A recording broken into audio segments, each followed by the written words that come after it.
جب بیوی کا تجارت کا قافلہ گھر سے نکلتا تو عرب کے چور، اچکے، لٹیرے، ڈاکو، ڈکیت رستے میں کھڑے ہو کے بیوی کے تجارت کے سامان میں سے مال چوری کر لیتے.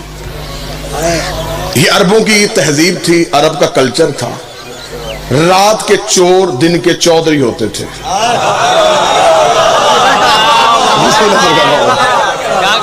رات کو چوریاں کرنا، دن کو مطمئن ہو کے ڈیرے پہ بیٹھ کے فیصلے کرنا.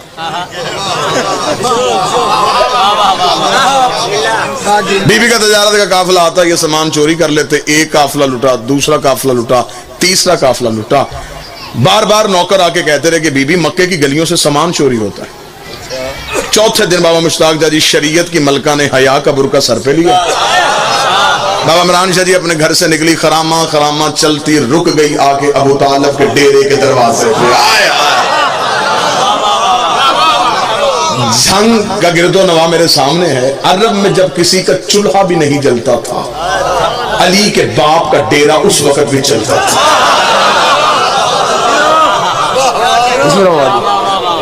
عرب کے فیصلے سیدوں کے ڈیرے پہ ہوتے تھے. ڈیرے دار یہ خاندان تھا. مہمان ان کے دروازے سے بھوکا نہیں جاتا تھا. حاجیوں کو یہ کھانا کھلاتے تھے. حج کے دنوں میں سب سے بڑی سبیل انہی کے گھر میں لگتی تھی. سارا عرب جانتا تھا کہ آدھی رات کو بھی ان کے دروازے پہ دستک دو، کھانا بھی مل سکتا ہے، بستر بھی مل سکتا ہے. یہ میرے نبی کے خاندان کی تہذیب تھی. بی بی آ گئی حضرت ابو طالب کے ڈیرے کے دروازے پہ. سامنے مسند پہ بیٹھا تھا علی کا شریف ترین باپ. بی بی نے آ کے دونوں ہاتھ ماتھے پہ رکھے، رکھ کے کہا ابو طالب میں ہوں خویلد کی بیٹی. باپ بھی میرا رئیس تھا، میں بھی رئیس ہوں. باپ بھی تاجر تھا، میں بھی تاجر ہوں. باپ بھی تجارت کرتا تھا، میں بھی تجارت کرتی ہوں. مکے کی گلیوں سے تجارت کے قافلے یمن، شام، مصر کے لیے جاتے ہیں. مکے کی گلیوں سے میرا سامان چوری ہوتا ہے. میں آپ سے پناہ لینے کے لیے آئی ہوں. اتنا جملہ کہنا تھا. یہ حضرت ابو طالب نے ایک لمحہ سوچے بغیر کہا خدیجہ مطمئن ہو کے گھر چلی جا. آج کے بعد تیرا سامان کوئی نہیں لوٹے گا، آج کے بعد تیرے قافلے کو کوئی نہیں دیکھے گا. میں نے لمحہ دیر نہیں کی، میں فوراً آپ کو نتیجے پہ لے کے آنا چاہتا ہوں. آج کے بعد تیرے قافلے کو کوئی نہیں دیکھے گا. بی بی خدیجہ مطمئن ہو کے پیچھے ہٹنے لگی. بی بی خدیجہ کا نوکر آگے بڑھا. اس کا بی بی اس نے کہہ دیا ہے جا تو بھی رہی ہے، اس سے پوچھ تو صحیح، طریقہ تو پوچھ. یہ کرے گا کیا؟ محافظ بھیجے گا، رستہ تبدیل کروائے گا، رستے میں بندے کھڑے کرے گا. یہ کرے گا کیا؟ بی بی خدیجہ نے نوکر کے منہ پہ ہاتھ رکھا، شرم کر. بڑے بڑے گھروں میں چھوٹی چھوٹی باتیں نہیں کیا کرتے، بڑے بڑے گھروں میں چھوٹے چھوٹے سوال نہیں کیا کرتے. اس کا بی بی تو اتنی مطمئن ہو کے کیوں جا رہی ہے؟ بی بی نے کہا تجھے نہیں پتا یہ جو کہہ دیتے ہیں وہ ہو جاتا. اس گھر کے بچے بھی جھوٹ نہیں بولتے، اس گھر کے بچے بھی جھوٹ نہیں بولتے. اور اس گھر کا بڑا کہہ رہا کوئی نہیں لوٹے گا تو پھر کوئی بھی نہیں لوٹے گا. میں جس سادات سے دعا لینے کے لیے اگلا جملہ کہوں. بی بی خدیجہ مطمئن ہو کے گھر چلی گئی. حضرت ابو طالب نے اپنے نوکروں کو کہا ان سارے چودھریوں کو آج شام میرے ڈیرے پہ بلا. سارے اکٹھے ہو گئے. حضرت ابو طالب کے ڈیرے پہ آ گئے. سردار عرب، رئیس مکہ، علی اور محمد کے مشترکہ باپ اٹھ کے کھڑے ہوئے. ایک خطبہ دیا جسے خطبۃ القریش کہا جاتا ہے، قریش والوں کو دیا ہوا خطبہ. حضرت ابو طالب نے سب کو اپنے ڈیرے پہ بلایا. ڈیرے دار بندے کا اصول ہوتا ہے یہ چور کو بھی ڈیرے پہ بلا کے سیدھا چور نہیں کہتا، نشانیاں ایسی بتاتا ہے. وہ خود شرمندہ ہو کے کہہ دیتا جی غلطی مجھے سے ہوئی ہے. جس نے زمانے کو تہذیب سکھائی تھی اس حضرت ابو طالب نے اپنے ڈیرے پہ سب کو بلایا. بلا کے حضرت ابو طالب نے کہا دیکھو قریش والو، آج خویلد کی بیٹی خدیجہ میرے گھر آئی تھی. اس نے شکایت کی ہے کہ مکے کی گلیوں سے اس کا سامان چوری ہوتا ہے اور مکے والے تم ہو.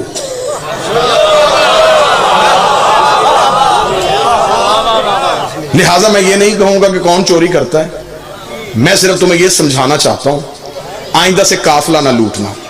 بابا جی یہ میں ہاتھ باندھ کے کہنے لگا ہوں، جتنے بھی ذاکرین واعظین ممبر پہ بیٹھے آخری بندے تک یہ جملہ میرا نہیں، جملہ ہے حضرت عمران کا. جس کا بیٹا بولے تو نہج البلاغہ بنے، وہ باپ کتنا فصیح و بلیغ ہوگا. حضرت ابو طالب کا جملہ میری پوری زندگی کی خطابت پلڑے پہ رکھی جائے، یہ جملہ پھر بھی وزنی ہے. حضرت ابو طالب کا میں تمہیں گھر بلا کے صرف اتنا سمجھانا چاہتا ہوں، عورت کے قافلے لوٹنا کوئی مردانگی نہیں ہے.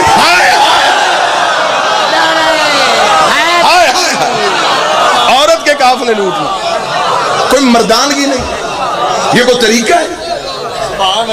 وہ پردہ دار مستور ہے، تم اس کا سامان چوری کرو۔ بسم اللہ سرکار اتنا جملہ کہہ رہا تھا، یہاں ایک بندہ اٹھ کے کھڑا ہو گیا، اس نے کہا ابو طالب تیرے مشورے کا شکریہ، لیکن پہلے یہ بتا کہ ہم کریں تو کریں کیا؟ عرب میں کاروبار کیا ہے؟ پتھر بیچیں سوائے پہاڑوں کے یہاں پہ ہے کیا مکے میں؟ نہ صنعت نہ زراعت، چھوٹے چھوٹے ہمارے قبیلے ہیں، اتنے دور دور کے ملک ہیں تجارت کے لیے، اگر وہاں تک تجارت کے لیے جائیں تو جتنا رستے میں خرچہ ہے اسی میں تو ہمارا مال چلا جائے گا۔ اب میری قوم کے نوجوان سر اٹھانا، حضرت ابو طالب نے کہا تم نے مجھے پہلے کیوں نہیں بتایا کہ تمہارے پاس کرنے کے لیے کاروبار کوئی نہیں؟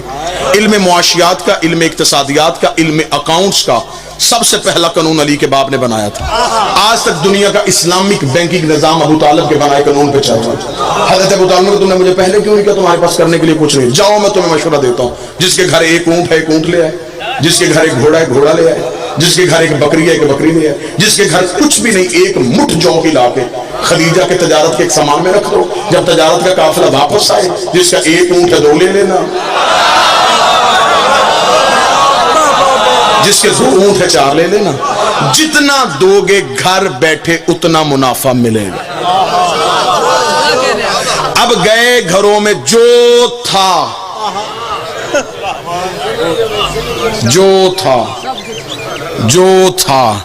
بابا جی اب مجھے معاف کر دیجئے گا، اب میں یہاں پہ جملہ چھپا نہیں سکتا، اب طریق نے یہاں پہ ڈنڈی ماری ہے، مورخ نے اسلامیات اور دینیات میں لکھا ہے فلاں بندہ اپنے گھر میں گیا، اس نے دیواروں پہ ہاتھ مارے، سوئی بھی نہ چھوڑی، سب کچھ اللہ کی راہ میں دے دیا، اس نے اتنے اونٹ اللہ کی راہ میں دے دیے، اس نے اتنے کنویں اللہ کی راہ میں دے دیے، قرآن منبر پہ لے کے آؤ، میں قرآن سر پہ رکھ کے طریق کا ضامن ہو کے اعلان کرنے کے لیے تیار ہوں، کسی نے بھی اللہ کی راہ میں نہیں دیا تھا، جس نے بھی دیا ڈبل کروانے کے چکر میں دیا، دگنا کروانے کے چکر۔ اگر کسی نے اللہ کی راہ میں دیا ہوتا تو خدا قرآن میں ذکر کر دیتا۔ نہ میں دلیل دیتا ہوں، پریشان نہ ہوں گے آپ، میں دلیل دیتا ہوں۔ اگر کوئی اللہ کی راہ میں دیتا خدا قرآن میں آیت بھیجتا، جنہوں نے دیا ان کی روٹیوں کا بھی ہے، جنہوں نے نہیں دیا ان کے اونٹ کا بھی کوئی نہیں۔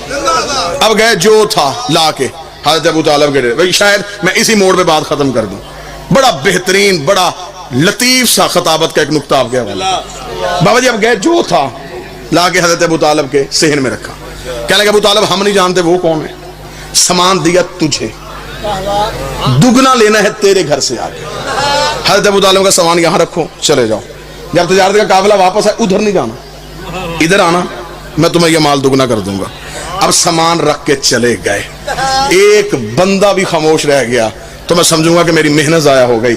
سامان رکھ کے چلے گئے، حضرت ابو طالب نے مسکراتے ہوئے اپنے نوکر کو کہا، خدیجہ کے نوکروں کو بلا، بیوی خدیجہ کے نوکر آئے، حضرت ابو طالب نے سامان پورا کرو یہی چوری ہوا تھا۔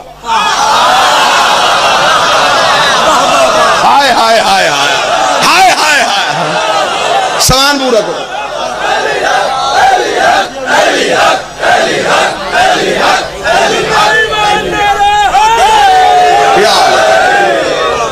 سامان پورا کرو۔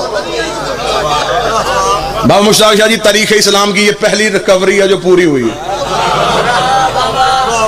چور اپنے ہاتھوں سے سامان مالک کے گھر چھوڑ کے چلے گئے، بی بی خدیجہ کے نوکر پریشان ہو گئے، انہوں نے کہا کل ابھی ہم نے شکایت کی ہے، آج سامان مل گیا، یہ کہاں سے ملا ہے، یہ کہاں سے آیا؟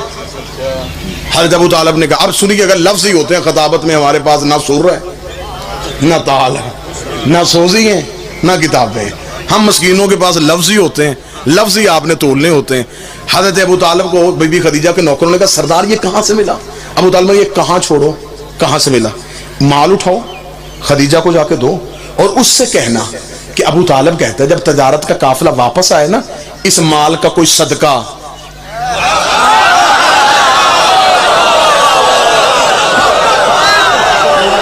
اس کا کوئی صدقہ انہیں دے دیں، ابھی اسلام نہیں آیا۔